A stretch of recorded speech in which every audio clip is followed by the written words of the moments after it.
Hey guys, मेरा नाम है मिनी और आपका स्वागत है मेरे चैनल मिनी मोटिवेशनल वीडियोस पर। आज हम जिस टॉपिक के बारे में बात करने जा रहे हैं वो है जॉन मैक्सवेल की बुक फेलिंग फॉरवर्ड, जो कि एक बहुत ही इंटरेस्टिंग और बहुत ही हेल्पफुल बुक है। मुझे बहुत अफसोस है कि ये बुक मुझे लेट मिली और ये बुक मेरे ख्याल से one of the best book मैंने आज तक पढ़ी है।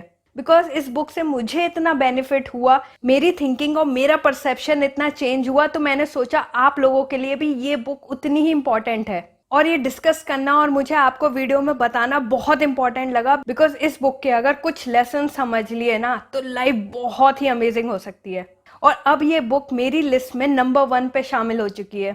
चलिए इस बुक के बारे में जानते हैं। अगर किसी को लाइफ में कुछ भी काम करना है, कुछ भी अचीव करना है और अगर उसने ये बुक नहीं पढ़ी है तो वो बहुत ही लॉस में है और वो अपनी लाइफ में बहुत कुछ मिस कर रहा है। तो बिना देरी करे आइए चलिए आगे बढ़ते हैं अपनी वीडियो में। इस बुक के बाद आपका फेलियर के टुवर्ड्स परसेप्शन बिल्कुल चेंज हो जाएगा। आप फेलियर को जैसे पहले देखते आए थे ना, आप बिल्कुल भी वैसे नहीं देखेंगे। आपकी सेल्फ इमेज पे बहुत इफेक्ट आएगा और आपके बहुत ज़्यादा चांसेस हो जाएंगे आप अपना कोई भी ड्रीम आराम से अचीव कर सकते हैं अगर आपने इस बुक के बारे में पढ़ा है तो। इस बुक में बताया है अगर आपका परसेप्शन और रिस्पॉन्स फेलियर के टुवर्ड्स अगर चेंज हो जाता है तो आपकी लाइफ बदल सकती है। हमने हमेशा से स्कूल में ये सीखा होता है कि फेलियर एक बहुत ही ज़्यादा बुरी चीज़ है। अगर आप फेल हो जाते हैं तो आप लाइफ में कुछ नहीं कर सकते। अगर आपके मार्क्स कम आते हैं तो आप लाइफ में कुछ नहीं बन सकते।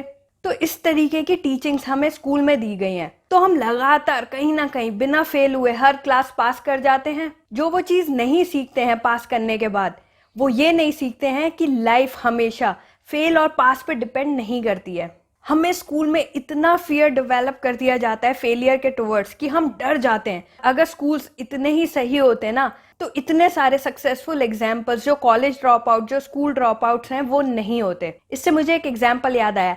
एल्बर्ट आइंस्टाइन के लिए सारे टीचर्स ने बोल दिया था कि ये बच्चा अनटीचेबल है।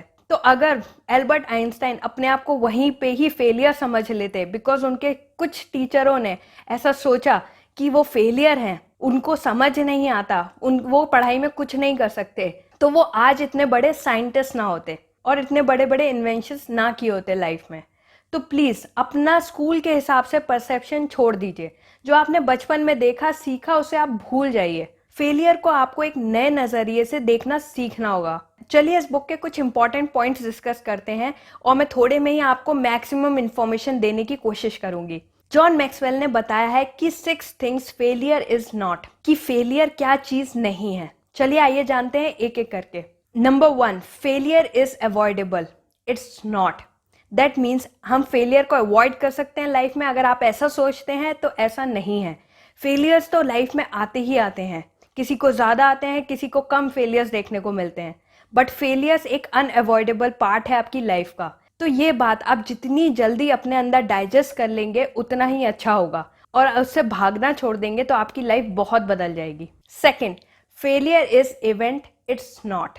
जॉन मैक्सवेल बताते हैं कि फेलियर एक कोई इवेंट नहीं है, कोई एक पर्टिकुलर या सिंगल सिचुएशन नहीं है कि ये चीज़ आपके साथ घट गई। लाइक मान लेते हैं अगर आप 8th क्लास में फेल हो गए, इट डजेंट मीन कि आप फेलियर हैं। एक सिंगल इवेंट आपको कभी डिफाइन नहीं कर सकता कि आप फेलियर हैं। फेलियर भी एक प्रोसेस की तरह लेना सीखिए।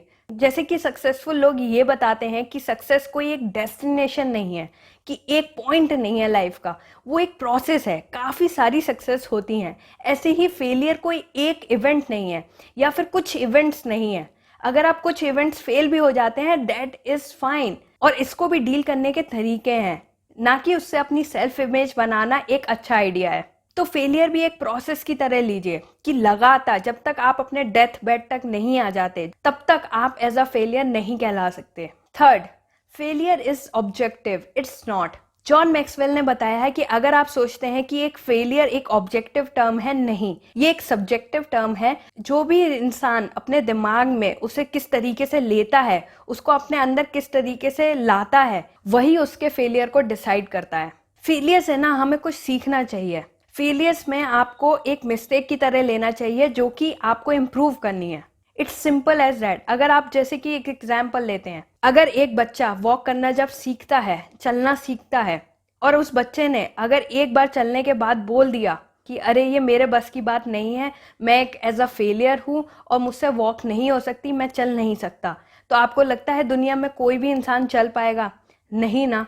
जब बच्चा एक मिस्टेक की तरह लेता है, उसे 10-20 हज़ार बार उस पर गलती करता है, तब जाके एक वॉक करना सीखता है, चलना सीखता है। तो ये लर्निंग का पार्ट होता है फेलियर। फेलियर्स मीन्स कि आप मिस्टेक्स करते रहते हैं और उनसे कुछ लर्न करते हैं और आगे बढ़ते हैं।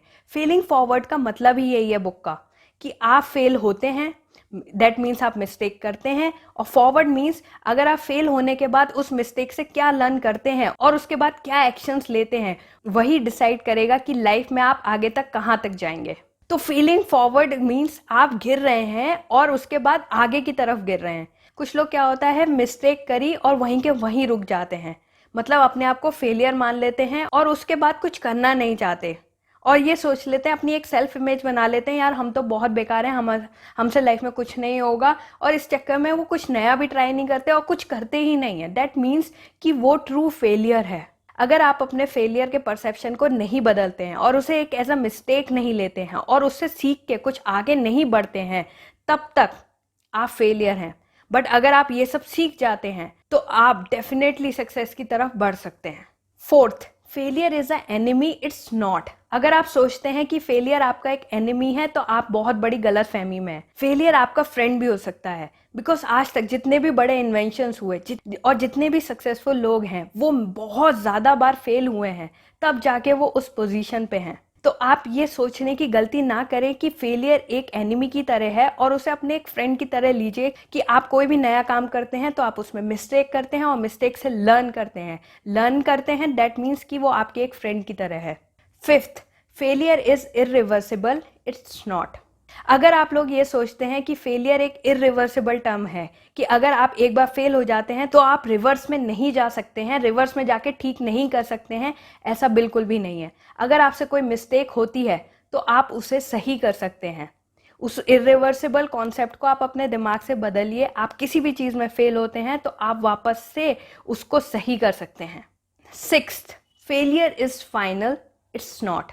अगर आप सोचते हैं फेलियर एक अंत है तो आप जीवन की बहुत बड़ी मिस्टेक कर रहे हैं। अगर आप सोचते हैं कि फेलियर एक फाइनल डिसीजन है, जैसे कि स्कूल्स में बता दिया जाता है कि अगर आपकी कुछ परसेंटेज ऊपर नीचे हो जाती है तो आपके फेल लिख के दिमाग में हमेशा के लिए डाल दिया जाता है कि आप एक फेलियर हैं, बट ऐसा नहीं है। ये अपना परसेप्शन चेंज करिए। इससे मुझे एक बहुत अच्छा एग्जाम्पल याद आया। कोको कोला की कंपनी में एक मैनेजिंग एग्जीक्यूटिव सर्जियो जिमेन नाम के मार्केटिंग एग्जीक्यूटिव थे। 1980 की बात है ये। तब कोको कोला एक वेरिएशन लेके आए थे डाइट कोक के नाम से। तो सर्जियो जिमेन ने क्या किया था, उस टाइम पे डाइट कोक को बहुत अच्छे से प्रमोट किया था, उसकी बहुत अच्छे से मार्केटिंग करी थी और वो न्यू डाइट कोक रेंज बहुत ज़्यादा पॉपुलर हो गई थी इस डायमंड की वजह से। तो कोको कोला ने क्या किया, कोको कोला को बहुत ट्रस्ट हो गया था सर्जियो पे, और कोको कोला ने ना उस टाइम पे और नए इनोवेशंस करना चाहे, तो उन्होंने उस टाइम पे न्यू फॉर्मूला कोको कोला बनाने का इंट्रोड्यूस किया। तो सर्जियो जिमेन ने उस टाइम पे प्रपोज किया कि अगर हम इसका पूरा ब्रांड नेम ही बदल देते हैं और इस नए फॉर्मूले को नाम दे देते हैं न्यू कोक से, तो इसकी सेल बहुत ज्यादा बढ़ जाएगी। बट हुआ इसका बिल्कुल ऑपोजिट। न्यू कोक मार्केट में बिल्कुल फ्लॉप हो गई और कंपनी को $100 मिलियन का लॉस हुआ, और वो भी सर्जियो जिमेन के चक्कर में। और उस टाइम पे सर्जियो जिमेन ने एक और गलती कर दी थी। न्यू ब्रांड का प्रपोज करने के साथ साथ कोको कोला को इस बात के लिए मना लिया था कि वो अपना ओल्ड वर्जन खत्म कर दे, उसको प्रोड्यूस करना बंद कर दे। तो इस चक्कर में सर्जियो जिमेन को बाहर निकाल दिया गया, क्योंकि वो इस प्रोजेक्ट में कंप्लीट फेल हो गए और